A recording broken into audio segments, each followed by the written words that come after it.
membahas tentang energi. Yang pertama itu pengertian energi secara umum.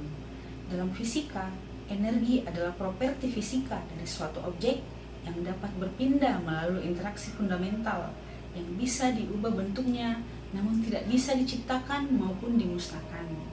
Yang kedua, yaitu aliran-aliran energi dalam ekosistem. Apa-apa saja ya aliran-aliran energi dalam ekosistem itu? Ada dua, ekosistem di darat. Nah, contoh aliran energi dalam ekosistem darat antara lain bisa dilihat gambar yang di samping. Dan yang kedua, ekosistem perairan. Yang termasuk dalam ekosistem perairan adalah ekosistem sungai, ekosistem rawa, ekosistem danau, dan ekosistem laut. Sedikit berbeda dengan ekosistem darat. Dalam ekosistem perairan, organisme autotrof adalah fitoplankton dan ganggang. Fitoplankton adalah salah satu dari jenis-jenis plankton yang dapat berfotosintesis. Contohnya bisa dilihat pada gambar di samping ini. Ya, yang ketiga ialah aliran energi dan materi. Apa itu aliran energi dan materi? Aliran energi dan materi dapat terjadi apabila ada peristiwa makan dan dimakan antar komponen biotik dalam suatu ekosistem, yang berarti terjadi perpindahan materi dan energi dari makhluk hidup satu ke makhluk hidup lainnya. Perpindahan materi atau zat dan energi dari makhluk yang satu ke makhluk yang lainnya disebut aliran materi dan aliran energi. Ya, selanjutnya kita akan bahas tentang dampak penggunaan sumber daya energi terhadap lingkungan. Dampak dari energi angin, dampak dari energi surya, dan dampak dari energi bakar fosil. Yang pertama itu energi angin. Dampak visual biasanya merupakan hal yang paling serius dikritik.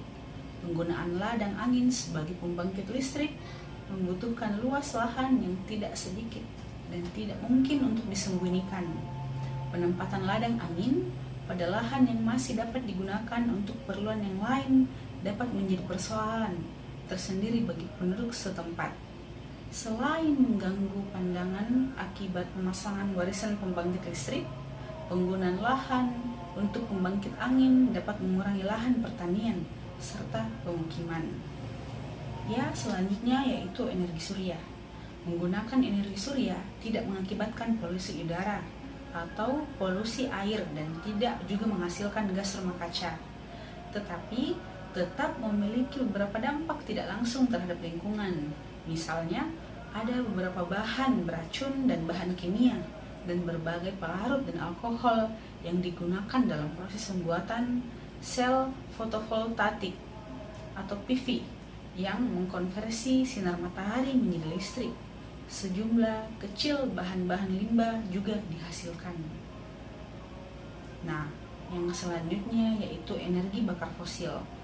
Pemakaian energi fosil yang terus-menerus akan mengakibatkan dampak negatif terhadap lingkungan dan kesehatan makhluk hidup.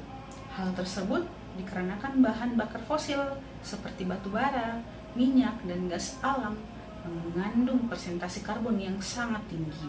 Gas karbon adalah gas tanpa warna yang merupakan senyawa karbon dan oksigen. Tidak terbakar dan larut dalam air. Jika gas karbon tersebut terlepas di udara, akan bersenyawa dengan oksigen dan membentuk gas karbon dioksida. Karbon dioksida adalah salah satu gas rumah kaca yang meningkatkan radiasi, memberikan kontribusi pada pemanasan global yang menyebabkan rata-rata suhu permukaan bumi meningkat. Nah, yang selanjutnya itu bagaimana cara penghematan energi. Cara penghematan energi itu antara lain yang pertama, matikan lampu dan semua peralatan elektronik bila tidak diperlukan. Yang kedua, ganti lampu dan elektronik yang biasa dengan peralatan hemat energi. Yang ketiga, rawat kompor dan matikan bila sudah tidak digunakan. Yang keempat, gunakan air seperlunya dan jangan lupa matikan keran setelah digunakan. Yang kelima, desain rumah dengan penerangan yang cukup sehingga mengurangi penggunaan listrik untuk cahaya lampu dan lain sebagainya. Yang keenam, cabut charge AP atau saklar bila tidak digunakan atau ketika tak berada di rumah. Yang ketujuh, gunakan energi alternatif seperti cahaya matahari dan angin untuk menjemur baju, sehingga tidak perlu menggunakan mesin cuci. Yang kedelapan, gunakan kendaraan umum atau transportasi hemat energi seperti sepeda saat berpergian.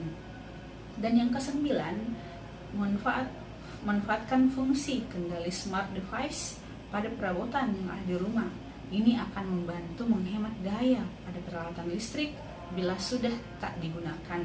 Dan yang terakhir, yang ke-10, mulai kebiasaan hemat energi dari sekarang.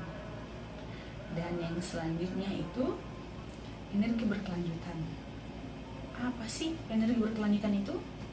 Nah, energi berkelanjutan adalah penyediaan energi yang berkelanjutan yang memenuhi kebutuhan saat ini tanpa mengorbankan kemampuan generasi mendatang untuk memenuhi kebutuhan mereka.